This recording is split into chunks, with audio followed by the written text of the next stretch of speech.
Spitsbergen, jak i cały Svalbard to miejsce unikalne nie tylko przyrodniczo, ale również politycznie. Dzięki traktatowi svalbardzkiemu 48 krajów może wydobywać tu surowce czy też tworzyć osady. Zapraszam na materiał o Barentsburgu, rosyjskim mieście w środku Norwegii.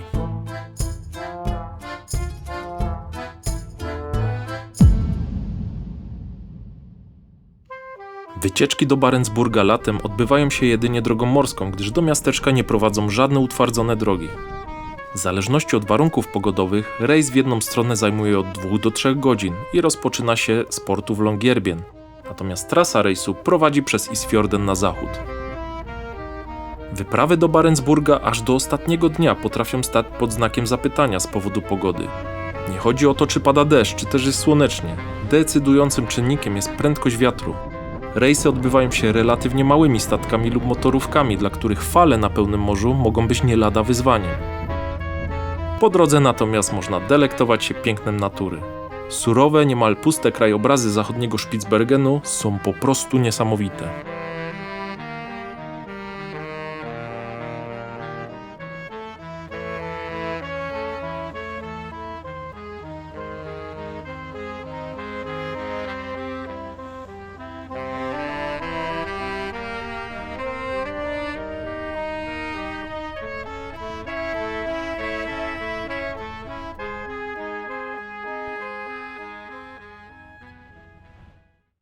Barentsburg położony jest u stóp stromych zboczy górskich, nad samym fiordem. Już z pokładu statku widoczne są rosyjskie flagi oraz charakterystyczny pomnik Lenina skierowany w stronę morza.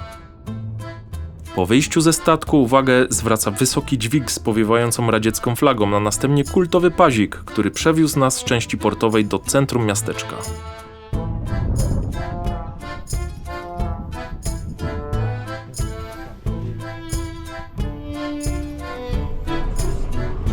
Barentsburg powstał na początku XX wieku, wstępnie jako osada założona przez Holendrów. Szybko jednak trafił w ręce Związku Radzieckiego, który dostrzegł w tym miejscu ogromny potencjał, zarówno w postaci surowców takich jak węgiel, jak również polityczny związany z samą obecnością na Arktyce. Zaznaczyć należy, że jeszcze przed 1920 rokiem cały archipelag był ziemią niczyją. Choć Svalbard na dzień dzisiejszy formalnie należy do Norwegii, traktat svalbardzki pozwala innym państwom prowadzić tu działalność gospodarczą. Dzięki temu Rosjanie są obecni tutaj do dziś. Z uwagi na malejącą rolę węgla kamiennego w Europie, wydobycie węgla na dzień dzisiejszy jest ograniczone. Natomiast faktem jest to, że po zamknięciu ostatniej kopalni w Longyearbyen i skupieniu się na samej nauce i turystyce, jest to ostatnia osada na Spitsbergenie i całym archipelagu wydobywająca ten surowiec. Spacerując po Barentsburgu już od pierwszych minut widać, że to miejsce bardzo różni się od Longyearbyen. Architektura rodem z bloku wschodniego, wszechobecne rosyjskie flagi i pojazdy będące przykładem rosyjskiej myśli technicznej. Człowiek ma poczucie, jakby cofnął się w czasie. Nie ma tu pośpiechu, reklam ani typowej turystycznej atmosfery, choć budowa niewielkiego hotelu pokazuje, że przymiarki ku temu były.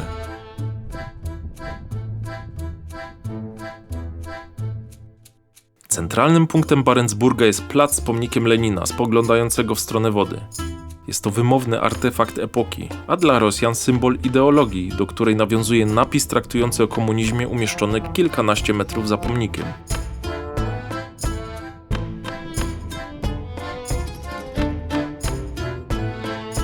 Jednym z najbardziej nietypowych obiektów wyróżniających się jednocześnie pod względem architektonicznym jest niewielka drewniana cerkiew prawosławna. Została zbudowana w latach 90. i pełni funkcję miejsca pamięci m.in. dla ofiar katastrofy lotniczej z 96 roku, a także wypadków górniczych. Architektonicznie bardzo ciekawy budynek.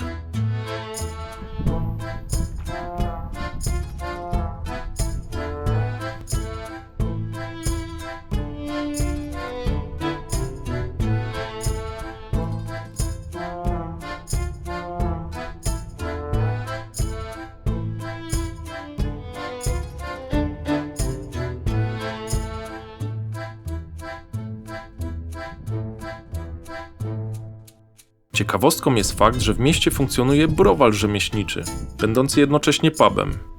Jest to dobra okazja, żeby usiąść przy barze i porozmawiać z pracownikami bądź innymi podróżnikami o codzienności czy też o odczuciach związanych z tym miejscem, degustując przy tym całkowicie lokalne trunki.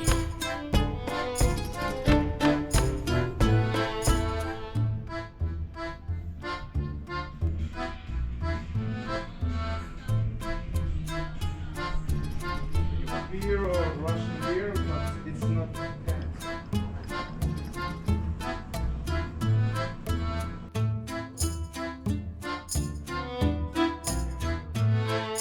Jednym z tych budynków, których nie sposób nie zauważyć, jest stara kantyna, na elewacji której przedstawiona jest część poematu o Arktyce. W 1943 roku miasto zostało niemal doszczętnie zniszczone podczas potężnego ataku niemieckich pancerników. Stara stołówka jest jedynym budynkiem, który przetrwał ten atak. Budynek co prawda niszczeje, lecz jest chroniony prawnie ze względu na historię. Pomimo iż miasto jest bardzo małe, posiada infrastrukturę pozwalającą na samodzielne funkcjonowanie. Robotnicy często osiedlali się tu z rodzinami, w związku z czym znajdziemy tu budynek przedszkolno-szkolny, niewielki szpital, co jest związane zarówno z codziennym funkcjonowaniem lokalnej społeczności, jak również ewentualnymi wypadkami w kopalni, a także basen, który w tak odizolowanym arktycznym miejscu jest nie lada ciekawostką.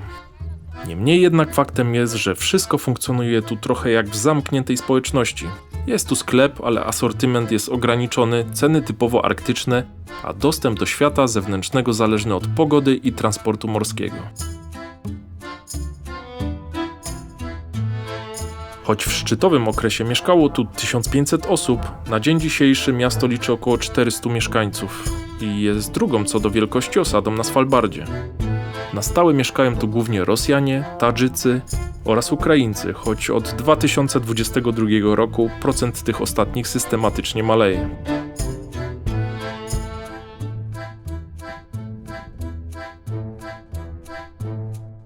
Przechadzając się po Barentsburgu można dojść do wniosku, że nie jest to typowa atrakcja turystyczna, lecz właśnie to czyni to miasto tak wyjątkowym. Nie jest piękne ani nowoczesne, natomiast sam kontekst fascynujący. Jeśli lubicie miejsca nietypowe, surowe i pełne historii, zdecydowanie warto tu przypłynąć. To miejsce pokazuje, jak polityka, historia i geografia potrafią stworzyć bardzo nietypową rzeczywistość. Choć formalnie jest to terytorium Norwegii, w praktyce mamy wrażenie, jakbyśmy przenieśli się kilkadziesiąt lat wstecz i kilka tysięcy kilometrów na wschód.